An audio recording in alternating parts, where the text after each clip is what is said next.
Hello and welcome to another episode of the CAGED Canary podcast for Before Magic. I'm your host, Matty Gilbert, and today I want to talk about clarity in Magic. I saw a video recently of a very well known magician. I don't want to name him because this isn't about him, but he was performing a piece of magic on TV on a talk show. He was performing a card trick, and it was a very visual piece, but it was very confusing, very confusing. And I don't even want to talk about the effect, or else I might give this person away, their identity, and I don't necessarily want to do that because I don't want to talk bad about them specifically. I just want to talk about the overall thing, which is clarity, which seems to be lacking in Magic these days, and it is very harmful.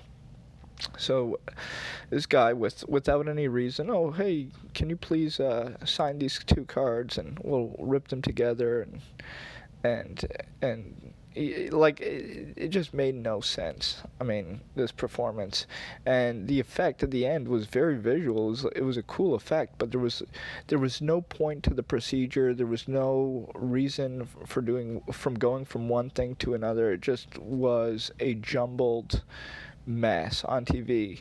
Probably the first 2 minutes there was no effect, and it was like, what is the purpose of this? And the exposition, not that you have to perform magic super fast, but there should be some purpose to the exposition. Showing the beginning of the trick, going through a procedure. You should have a reason for doing things. It shouldn't just be random.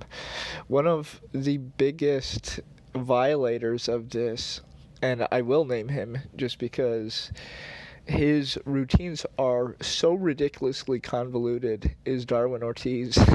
When I remember getting my first Darwin Ortiz DVD, and some of the routines, because of the way they were poorly structured, you probably had to do, I don't know, dozens of moves in the routine. You had to keep transferring cards, and then you had a packet of 5 cards, and then move the second card to the 4th position, and then the middle card to the top.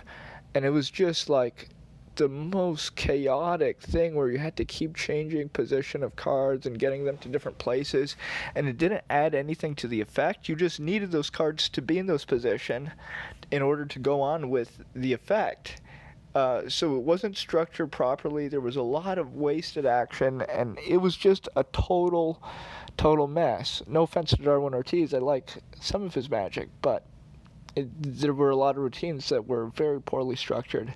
And seeing an example of this recently, just now really, on TV, of a young up-and-coming magician, really disturbed me.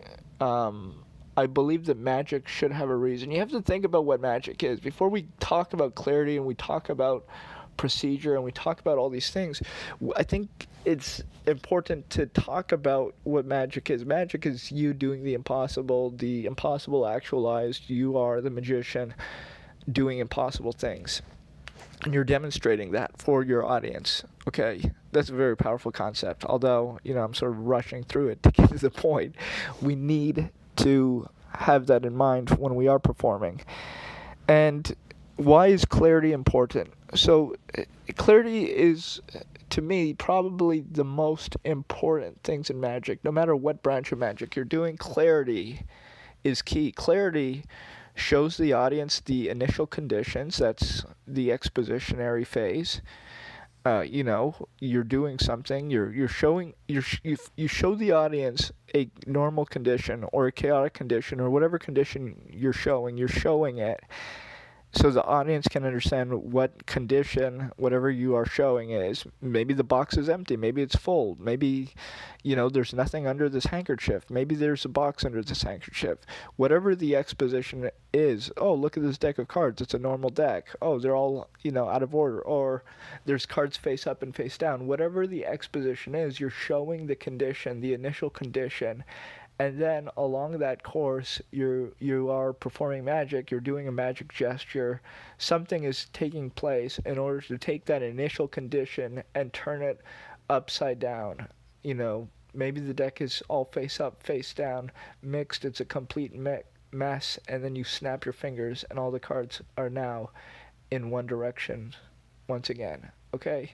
That's what magic is. You're showing an initial condition and then you're doing magic. And why is clarity important? Clarity is important because without clarity, no one is clear as to what the initial conditions are and what is happening. One of the saddest things I ever saw was I was watching a magic show and somebody did this long-winded routine, a very famous routine, popularized by Juan Tamariz, but they were horrible in terms of their clarity. The audience had no idea what was happening. So by the time they got to the end of the effect, which, you know, should have been amazing, the audience had no reaction because they didn't realize that the magic had taken place. They didn't realize what the effect was. That is what happens when you lack clarity. The audience doesn't know what has happened, and there's no magic because of that. It's like, to give you a very simple demonstration or explanation, let's say I had a box, okay? It's a closed box. I haven't opened it. I tell the audience the box is empty, but when I snap my fingers at the count of 3, I'm going to open that box and it's going to be filled with chocolate, okay? You're going to snap your fingers, open the box. It is filled with chocolate. The audience is going to say, okay. Why are they going to say okay instead of being amazed? Because you never opened the box in the first place to show the initial conditions. It wasn't clear. Now, imagine if you did the exact same effect. If you said, I have an empty box here, you hand it out to the audience inspects the box, everyone feel inside the box, look inside, check the bottom of the box, the sides of the box, the wall of the box, the lid of the box, check the whole box. Is it empty? Yes.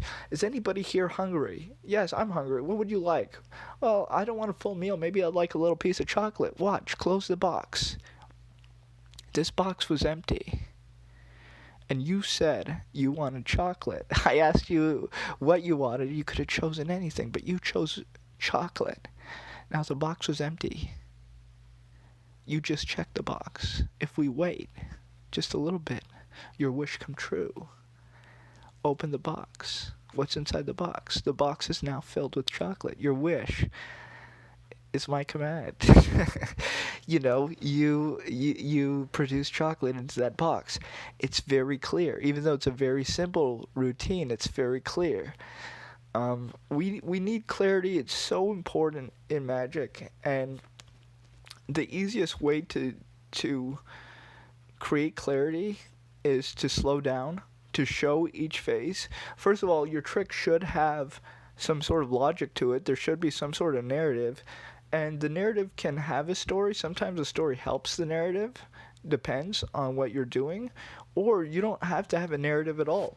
One person who never uses a narrative is David Blaine. Very rarely does he have a narrative with his pieces. There's no story that you can tell. He's saying, look, watch this card. But David Blaine is one of the most clear people in the world when he's performing close-up magic. He's extremely clear. He says, hey, can you help me? Here, look, take a card. Yeah, anyone, take it. And you can sign it, and we'll put it back in the middle, lose it, shuffle it. Now watch. The card's going to vanish from the deck. Watch, wait. Slap the deck. The card is now gone. Look through the deck. Is it there? No. Keep going, keep going. Is the card in the deck? And the person looks through the deck. No. Check again. Make sure it's really gone. Wow, the card is really gone. It's not like we just missed it. No, the card is gone. Do you know where it went? Look inside your pocket. And then, the person will check their pocket. The card will be there. It's super clear. Do you understand? You don't need to have a story. You don't need the exposition to have, some long-winded narrative. You just need to be clear. All good magic is clear magic. You need to be very clear as to what you are doing in order for the audience to feel that magic, to understand the effect. You want your magic to be as clear as possible. It doesn't matter how complex the routine is. It is very possible to do a complex routine. It is. There's a lot of great magic that's extremely complex, but it needs to be clear. Look at an act like Cardini, or any one of the great manipulation acts. But we'll talk about Cardini act, because Cardini was just so good, and his act was just perfect. And there's so many effects. If you actually look at Cardini's act, there's tons of effects. He's producing cards, he's producing cigarettes, the cigarettes are appearing in his mouth, there's cards appearing in his hands, there's billiard balls appearing in his hands, there's all sorts of crazy stuff happening seemingly every single moment when he's on stage. There's magic constantly happening. How does Cardini get away with that? There's an overall story, which is, he's a gentleman, and he arrives home, and magic is happening to him, and he's disturbed by it, and he doesn't want the magic to happen, but it's just happening to him, and he doesn't know how to stop the magic. He doesn't know how to get rid of the magic. He keeps trying to get rid of cards, and more cards keep appearing in his hands, and he keeps trying to get rid of these cigarettes, and more cigarettes keep appearing in his mouth, and it's just nonstop. And it's amazing, and it's beautiful. And why is it beautiful? And why is it so clear? Because Cardini knew every single moment that was magical in the show, and he was able to direct the audience's attention towards it. He was able to look at what their expectations were, where their mindset was, and then he was able to direct it to the proper place at the right time. If you watch Cardini's act, it's extremely clear. And it's extremely clear because he understands that the whole point of him performing, being up there doing what he's doing, is for the audience to understand every single magic moment. Imagine if Cardini was doing what he was doing and the audience wasn't realizing it. Imagine if he was sloppy with his timing, or with his direction, and he was just producing stuff and people weren't realizing that he was producing cards. They were missing the applause cues. Just imagine. And it's not hard to imagine. You can look at a lot of manipulation acts that are not well built, and they're very unclear as to what the effect is throughout the act, and it just turns into a mess. Okay? Clarity is, I don't know, I just keep wanting to repeat it because it's so important. Probably clarity is the most important thing that you need in order to make your magic great.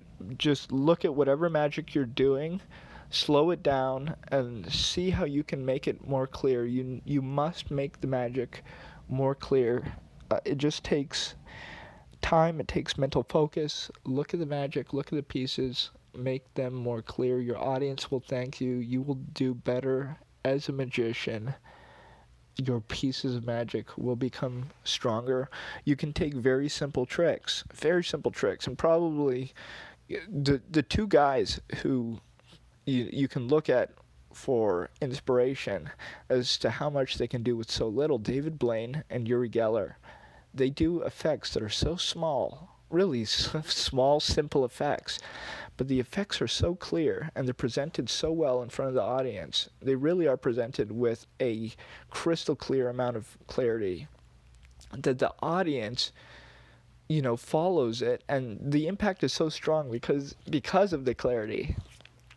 The clearer your magic is, the more clarity you have, the stronger your magic will be. I just wanted to tell you guys this because it is a big problem I see today. People come up with nonsensical effects and they're just presenting them, and there's weird procedures and they're not very clear. The audience is confused. Confusion is not magic. That is a very famous quote by Dai Vernon, that confusion is not magic. Never let your audience be confused. You want everything to be crystal clear, even if it seems as if you're dumbing it down. Even if your audience is questioning your intellectual capabilities because you're moving too slow. They understand when you say, look, watch, these are two completely separate cards. They each have a signature on them. Check them out. Make sure they're normal. Each one has a face and a back, correct? Face and a back. And look, I want you to hold your signed card. Your signed card is the Four of Hearts. And I want you to hold your signed card, the Queen of Hearts. Which one are you holding? The Four? And what are you holding? The Queen of Hearts. Check and make sure. Remember which one you're holding. You know which card you're holding. Watch.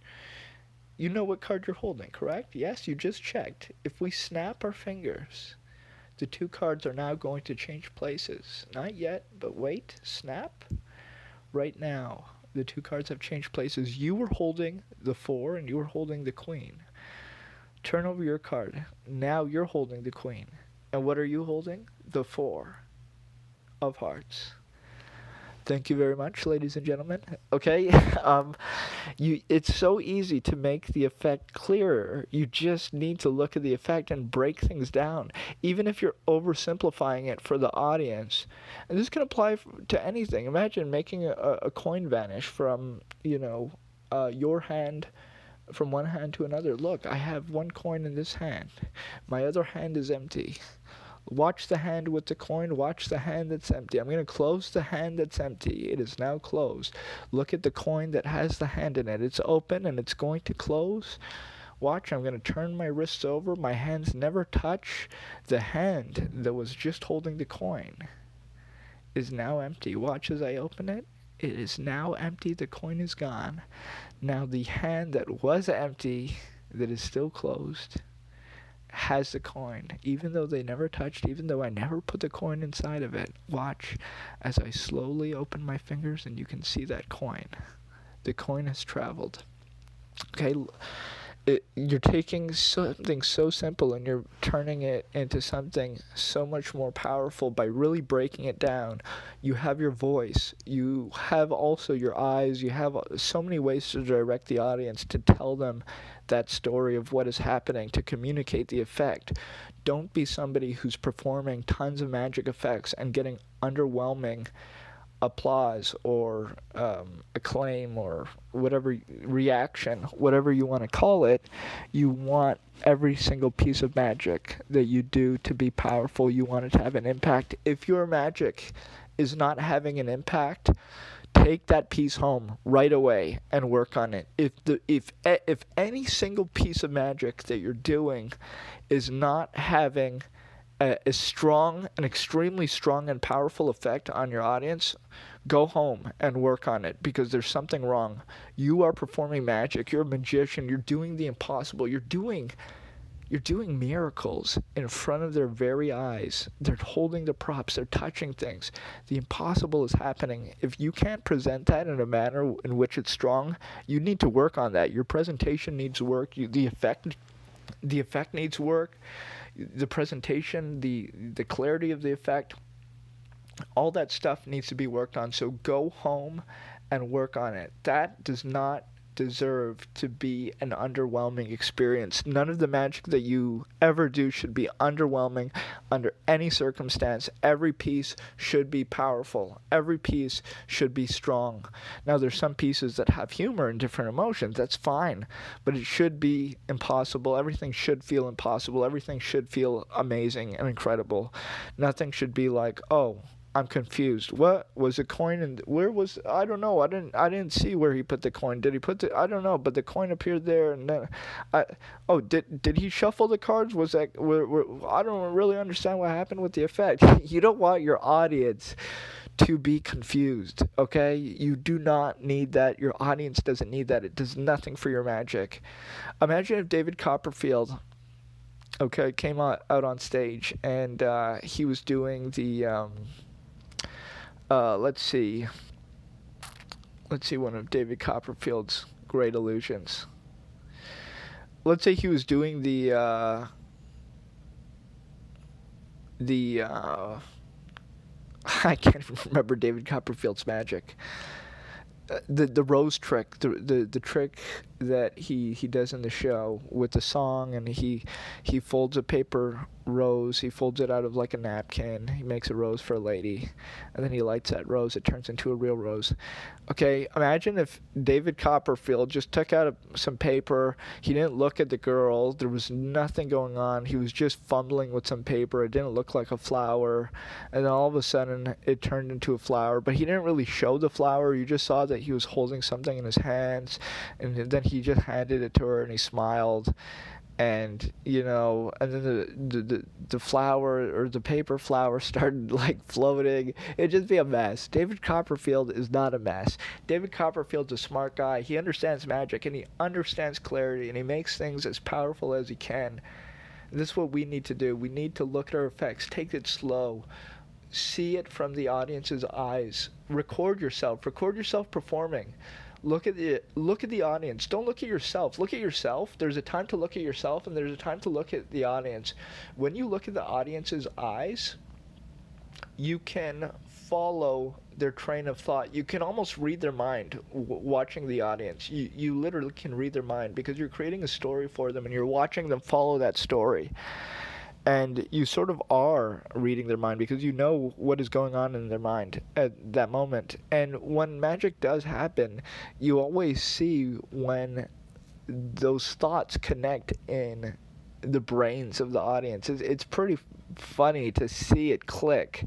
You really do see it click in a lot of people, and they have a strong physical reaction to it. Their face will light up, or their whole body will, you will be able to notice. There will be physical changes in the way that they're moving and talking and acting when they realize that magic moment has happened. Clarity is the number one thing you can do for your magic right now. Forget about new tricks, forget about all that stuff. Look at the piece of the magic you're doing right now. Go and perform them. And if you're not having a strong effect with them, look at the clarity. It's probably a clarity problem. It probably doesn't read well to the audience. The audience doesn't know what's going on. They don't understand the effect. They don't understand the conditions of the effect. You need to slow down, show everything to them extremely clearly, and then proceed and work on improving that clarity. Clarity can almost always be improved. So that's the number one thing you can do to improve your magic right now. Add clarity. Add clarity as soon as you can. Just do it. You will not regret it. I really hope this helps some of you guys. I know a lot of people have been working on magic, and they're always wondering why they're not getting the reactions they see other magicians get, even though they're performing the same material. The reason you're probably not getting the same reactions is because you don't know how to present the effect clearly. And I don't care if that sounds overly harsh, it's true. So you need to slow down, you need to look at the effect, and you need to make it as clear as possible so that the audience can understand what is actually happening and they can feel that magic. Otherwise, there's no point of you, performing the piece. Magic should not be an underwhelming feeling. It shouldn't be like, oh, great, nice, good. That was a good one. If you're hearing those things when you're performing magic, I think everybody's heard those things when they're performing magic. It means that there's a problem with what you just performed. If what you're hearing from the audience is, wow, cool, yeah, great, can we see another one? Oh, cool, yeah, that was a good one. That's a very those are red flags that your magic is extremely underwhelming. There should be a strong effect every single piece in the show. Strong effect on the audience. You're doing the impossible. Don't forget it. Please do not forget it. Guys, this has been really fun. I hope you guys enjoyed this, and I will catch you next week for our next podcast. Please stay tuned. We are launching a Kickstarter soon, first Kickstarter for Before Magic, our first deck of playing cards. Check it out in the next few days. Peace.